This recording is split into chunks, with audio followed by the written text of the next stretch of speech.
Très bien. Alors, il me reste une dernière chose à vous expliquer pour le mode de rendu.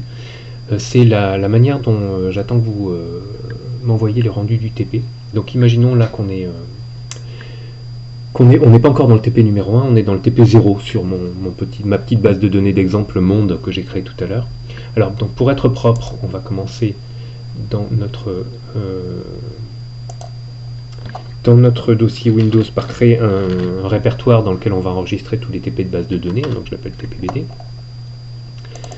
Et à l'intérieur, donc je vais créer un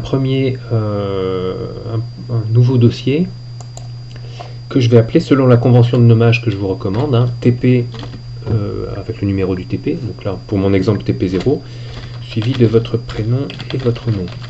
Ça c'est moi qui en aurai besoin plus tard, c'est pas pour votre disque dur, c'est pour que je puisse repérer qui m'a envoyé le rendu. Voilà. Et dans ce dossier, je vais stocker un fichier par question avec la réponse à chaque fois, la question 1, question 2, etc.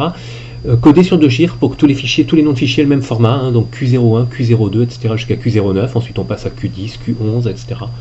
Voilà. Donc vous l'enregistrez, alors il faut que le contenu du fichier soit du texte simple, surtout pas un document Word ou OpenOffice ou quoi que ce soit, donc vous l'enregistrez avec un logiciel d'enregistrement, un éditeur très basique, très simple, du genre Notepad ou Notepad++.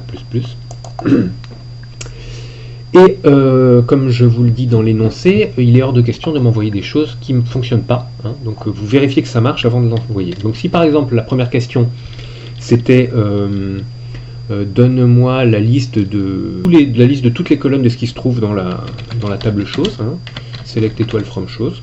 Donc je me dis que ça doit être ça la réponse. Je l'enregistre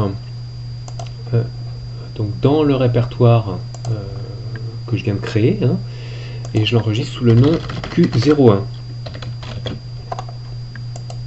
Voilà. Et avant de la refermer, je vérifie que ça marche. Donc CTRL-C. Je vais voir dans la base de données.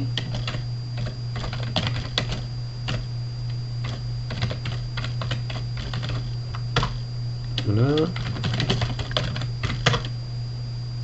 CTRL-V.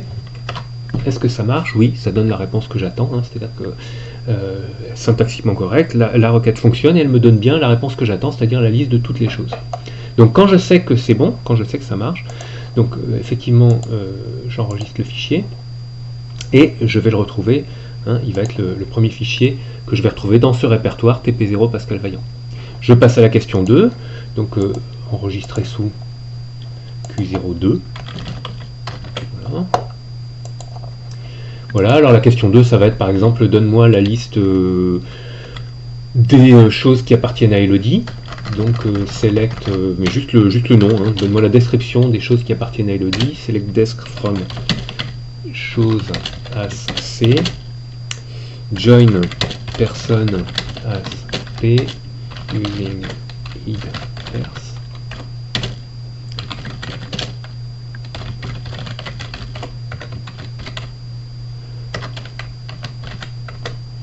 Voilà, donc je sélectionne tout ça, CTRL-C, je teste, pour être sûr que ce que j'envoie est bon, CTRL-V, et c'est bon, j'ai bien la liste des choses qui appartiennent à Elodie, c'est-à-dire ici, un téléphone.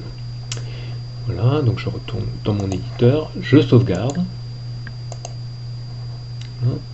et encore une fois, c'est pareil, je retrouve le Q02 ici dans le répertoire TP0 Pascal Vaillant. Et puis je passe à la question 3, quand je suis sûr que la question 2 marche, enregistré sous Q03. Voilà, et puis je vais répondre à la question 3, etc. etc. Voilà, vous faites ça à chaque fois, vous vous assurez que votre réponse fonctionne en la testant dans la fenêtre d'interaction avec MySQL avant d'enregistrer le fichier et avant de passer au fichier suivant. Ne faites pas de fausses manip, il faut à chaque fois que vous changiez le nom pour ne pas écraser le contenu du fichier de la question 2 avec la réponse à la question 3. Donc à chaque fois vous faites enregistrer sous Q03, et puis quand vous avez fini la question 3, vous faites enregistrer sous Q04, et ainsi de suite. À chaque fois vous enregistrez sous en incrémentant le numéro.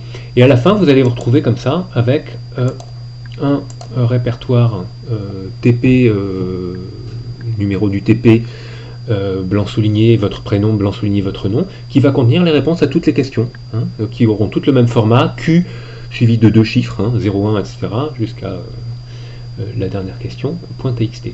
Et à la fin, pour m'envoyer ça, vous le compressez en utilisant le compresseur par défaut qui est installé sous Windows. Alors, dans ma version, c'est cette zip, hein, et en choisissant le format zip, hein, parce que c'est le plus facile pour moi à redécompresser sous Linux.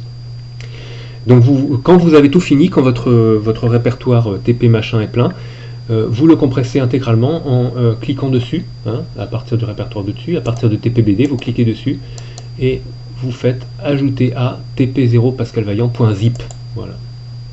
Et il va vous créer un fichier tp0 pascalvaillant.zip. C'est ce fichier-là que vous devez me déposer sur le portail, dans l'espace travaux, à la fin, à la date limite de rendu, pour que je puisse à chaque fois décompresser vos fichiers et les tester un par un. Voilà.